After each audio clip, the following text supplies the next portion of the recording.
Welcome to New York City, the Big Apple, New Amsterdam, the centre of the universe. Whatever you know it as, NYC is arguably the most famous city in the world.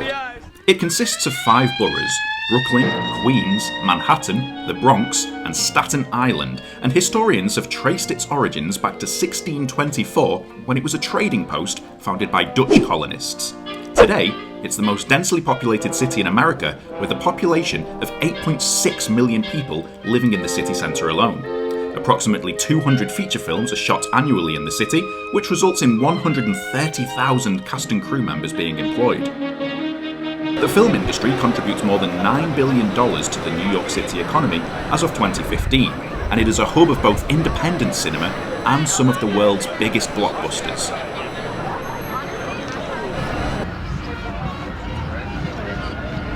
During our visit, we took an excursion on the Staten Island Ferry, which is a 24-hour passenger ferry that travels the 5.2-mile route between Manhattan and Staten Island. The ferry service has been in operation since 1817 and has featured in multiple films, such as How to Lose a Guy in 10 Days, Working Girl, Manhattan, The Panic in Needle Park, and many more. However, arguably the most famous film to showcase this iconic New Yorker commuter route is 2017's Spider-Man: Homecoming. The second Spider-Man reboot and the 16th film in the Marvel Cinematic Universe showcases Tom Holland taking on the role of nerdy high schooler Peter Parker. This is certainly the first of the Spidey films to truly embrace the fun elements of high school life and coming of age, and you could be forgiven for believing that certain scenes in the film, when watched in isolation, are from upper-end teen flicks. And this is no coincidence, as director John Watts had all of the teen cast members over to his house for a John Hughes movie marathon, accompanied with a pile of Domino's pizzas in order to help them better understand the general vibes he was looking to achieve. After a brief cameo in Captain America: Civil War, Spider-Man finds himself on the trail of a new menace prowling the skies of New York City. The villain is Adrian Toomes, also known as Vulture, who is played by superhero film royalty Michael Keaton. After the Battle of New York, Toomes and his salvage company are contracted to clean up the city.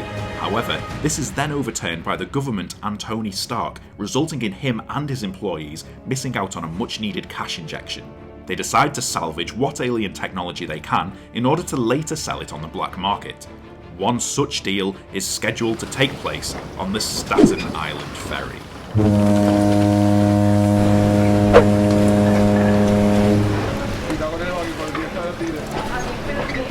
We are here on the famous Staten Island Ferry in New York, and the first thing that springs to mind is that if you're a local who gets to use this as part of your daily commute to and from work, then you are so lucky.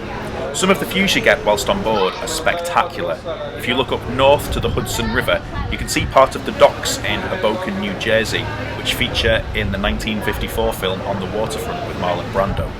The Hudson River also is an important location of the recent Clint Eastwood film Sully, which tells the true story of an emergency landing which took place in the river of a US Airways flight in January 2009. Of course, you can also see the New York skyline, which is featured in countless movies, and no matter how many times you've seen it on screen, nothing can prepare you for seeing it up close in real life. It's just absolutely breathtaking. You can also see Liberty Island just up ahead, which of course is home to the Statue of Liberty. And the statue is most widely known for appearing as a prop that featured at the end of the 1989 seminal film Ghostbusters 2. It also appeared in Alfred Hitchcock's film Saboteur, as well as countless others. Now, for those of you with more of an interest in the historical than the filmic, will also be interested to know that the statue was built by the French and donated to the American people as a reward for driving the Brits out of their homeland when they declared independence. Why did the Americans push the Brits out of their homeland of the United States? Well, it's to do with the Brits and wanting to raise taxes on PG tips. So not only did the Americans decide to banish the Brits, but they also decided to ruin tea forever by putting the milk in first with the tea bag. Now, of course, the ferry we're on at the moment prominently appears in Spider-Man: Homecoming, and fans of the MCU will recall the scene where Peter Parker foils the plans of a weapons trade deal on the black market, and of course a skirmish takes place which results in one of the alien guns firing at will and thus shooting a massive hole directly through the middle of the ferry. Spider-Man does all he can to prevent the boat from splitting in two and sinking to the bottom of the chilly New York waters. Interestingly, you can see cars are flying all over the place during this scene. However, cars aren't actually allowed access onto the Staten Island Ferry. So this is some false information that you have here for viewers. Cars haven't been allowed on the boats since 9/11. However, if you're willing to suspend your disbelief that a teenager can climb to the top of buildings and shoot scientifically generated webs from his wrists and swing around buildings of the Big Apple, then I'm sure that you can look past a few cars being transported across the waters in order to help build tension and add some suspense to the proceedings. Now, unfortunately, as we all know, all good things must come to an end, but once you've finished your little excursion across Staten Island Ferry and you return back to port, then what I'd recommend is just walking a couple of minutes away to Battery Park. You can take in some of the wonderful buildings and the scenery whilst you're en route, and when you get to Battery Park, find yourself a nice table, sit down and get yourself a well-earned cup of coffee. You can take in some of the wonderful views across the harbour, and you can see more of the Staten Island ferries as they go to and from. You may even be lucky enough to see Spider-Man in real life, because as you and I very well know, everything that happens in cinema is 100% real to life.